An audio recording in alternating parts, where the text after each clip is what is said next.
What a move, यार।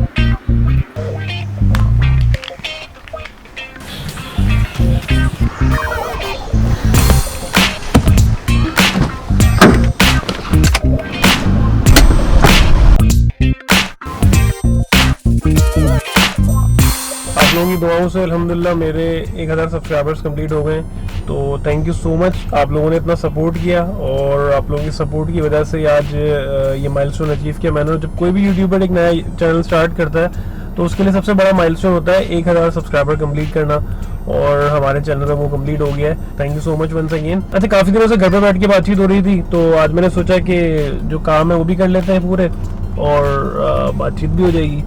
तो चलते हैं और देखते हैं कि क्या सीन है।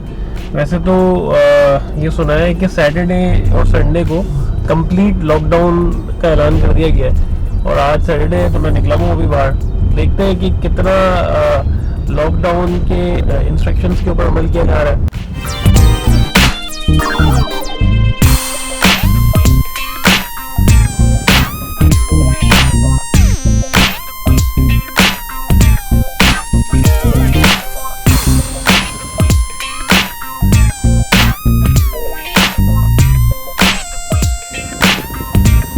अभी फिलहाल मैं आया हूँ दमथल नाश्ता लेने के लिए, तो देखते हैं कितना रश है। अगर ज़्यादा रश हुआ तो नहीं लेंगे नाश्ता, और अगर कम रश हुआ तो ले लेंगे। अब लॉकडाउन में हलवा पूरी ज़रूरी है भाई, ये है मंजन अपनी जगह, हलवा पूरी अपनी जगह। लेकिन SOPs का ख्याल करते हुए जाएगा आपका भाई। अभी देखिएगा आप जिस तरह अंदर जाऊँगा, फुल SOPs को फॉलो करते हुआ जाऊँगा।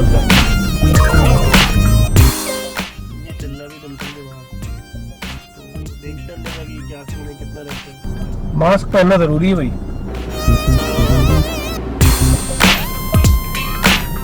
मास्क पहन लिया, अंदर जाएंगे और क्विकली नाश्ता लेके आते हैं।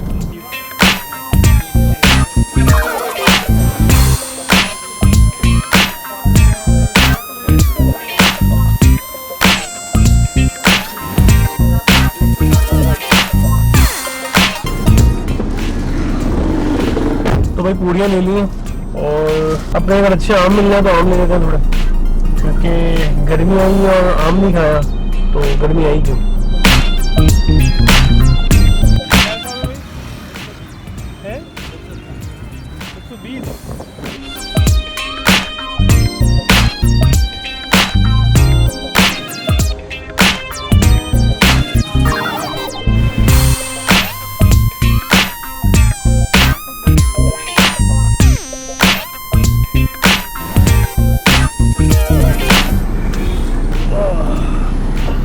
भाई पानी आम भी ले लिए, तो अब जरा घर की तरफ निकलते हैं। ट्रक को पता नहीं क्या मौत आ गई है बीच रास्ते में खराब हुआ ये, चेक करें जरा। भाई फंडा ये है कि अगर YouTube पे इसलिए आए आपके शौक के लिए आए, व्लॉगिंग करने में मजा आता है तो फिर सही है। अदरवाइज पैसे कमाने के लिए आए तो बहुत जल्दी बोर हो जाएंगे, क्योंकि इतनी जल्दी को पैसे मिलते नहीं है। मुझे कुछ 6-7 महीने हो गए, मैंने अभी तक कुछ भी नहीं कमाया यूट्यूब से। अभी तो मेरा चैनल मोनेटाइज भी नहीं हुआ है। 1000 सब्सक्राइबर्स हो गए, लेकिन वॉच टाइम जैसी भी एक चीज़ होती है तो वो थोड़ा रह गया अभी, तो वो इंशाल्लाह कंप्लीट हो जाएगा। उसके बाद मोनेटाइजेशन होगी, फिर थोड़े बहुत पैसे आएंगे, तब की तब देखी जाएगी। लेकिन क्योंकि मुझे शौक है वीडियोस बनाने का, ब्लॉगिंग करने का, तो मैं कर रहा हूँ। ये सीन है मेरा। पिछले दिनों पाकिस्तान में कोरोना वायरस के जो केसेस रिपोर्ट हुए वो आप लोगों के सामने है। मतलब एक हफ्ते में तादाद कहाँ से कहाँ पहुँच गई है। नंबर्स कोट करने की मुझे ज़रूरत नहीं है, वो आप मीडिया पे देख ही रहे हैं। तो मेरा सिर्फ पॉइंट यहाँ पे इतना है कि वो लोग जो ये बातें करते थे कि साजिश है और मुराद अली शाह साहब पैसे कमाने के चक्करों में बन के आ हुआ है, इम्तियाज़ से 5 करोड़ रुपये ले लिए उन्होंने, इम्तियाज़ खुलवा दिया, और मोबाइल मार्केट वालों से 3 करोड़ रुपये मांग रहे हैं। पता नहीं कहाँ से सुनते हैं ये बातें, कौन से लोगों में बैठते हैं, सुनते हैं यहाँ से और वहाँ फैला देते हैं गलत इन्फॉर्मेशन। पता नहीं कौन लोग हैं। मैं कहने का मकसद इतना है भाई कि अगर अभी आप देखें तो आपके इर्द गिर्द कोरोना कितना फैल गया है। मतलब हर बंदा ऐसा होगा मेरे ख्याल में जिसका मेरा कोई जानने वाला इस मर्ज से इन्फेक्टेड है। ठीक है, तो अब तो ये बात क्लियर हो गई है कि ये कोई झूठ ड्रामा नहीं है, फरेब नहीं है, धोखेबाजी नहीं है, ये रियल में एक वायरस है जो कि फैला हुआ है। तो पॉइंट ये कि हम हर बात में गवर्नमेंट को ब्लेम करते रहते हैं, लेकिन अगर हम खुद थोड़ी सी जिम्मेदारी का मुजाहरा करें। लेकिन नहीं भाई, हम जो है ना, हमारी जो कौम है ना, वो जब तक कोई चीज़ भुगतती नहीं है ना, उसको समझ में नहीं आती ये बात। रमज़ान के आखिरी हिस्से में जब ये मार्केटों पे पाबंदी हटी और मार्केटें खुली, तो जो रश लगा हुआ था मार्केटों में कि मतलब इस साल अगर ईद के कपड़े नहीं खरीदे ना तो मतलब बहुत कोई क़यामत आ जानी है।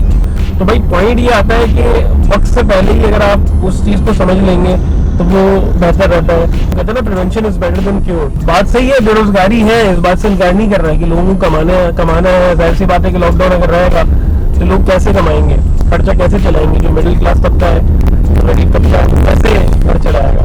लेकिन आप अपने काम को करने के लिए निकले, लेकिन उसको प्रॉपर एसओपीज के साथ अगर आप निकलते हैं घर से और प्रॉपर जो चीज़ें बताई गई हैं उनका ख्याल कर लें, मास्क पहन लें, ग्लव्स पहन लें, ये सारी चीज़ें तो छोटी छोटी चीज़ें फॉलो कर सकते हैं हम। लेकिन हमारे यहाँ मसला ये है कि आप अगर मार्केटों का हाल देखें ना जाके, तो मतलब वो हाल है कि ऐसा लग ही नहीं रहा कि इस मुल्क में कभी कोई कोरोना नाम की कोई चीज़ आई थी। पता नहीं कब समझेंगे यार, जब अल्लाह ना करे हमारे घरों में आ जाएगा तब बात समझ में आएगी, कब आएगी अल्लाह ही पता जानता है।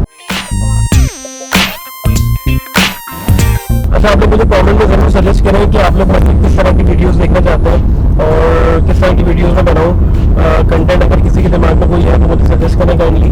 और thank you so much once again, आप लोगों ने इतना सपोर्ट किया और यहाँ तक हमारा सफर पहुँचा 1000 सब्सक्राइबर्स तक। तो उसके लिए एक बार फिर से मैं तहे दिल से आप लोगों का शुक्रगुजार हूँ। तो मेरा ख्याल है आज के लिए इतना ही है और फिर इंशाल्लाह मिलते हैं आप लोगों से नेक्स्ट ब्लॉग में।